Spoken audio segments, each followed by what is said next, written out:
we literally saw a fish and chip shop for sale on Trade Me, and it was in our neighbourhood in Ponsonby, and all of us had a hospitality background, and it was a bit of an iconic spot, and so we thought naively that we could create something as a bit of a side project or a hobby. Lots of challenges. There's still lots of challenges.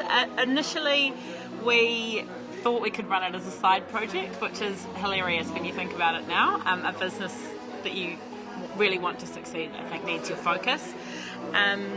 Access to cash.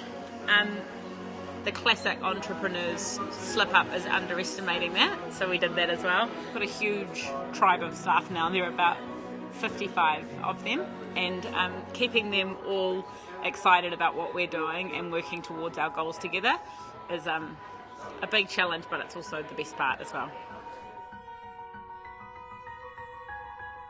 I think go out and try things. So for us, the food thing came from working in hospitality, which was literally a holiday job while we were at university.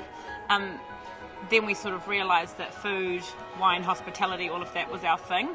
That's obviously now become our business. But I think you have to go and try things. I also trained as a lawyer and went and worked in a commercial environment, which has been really helpful for me. I don't think it's essential, but I think that if you don't have all of the skills that you need, the best thing is to focus on what you're best at and team up and collaborate with other people that can do the things that you can't.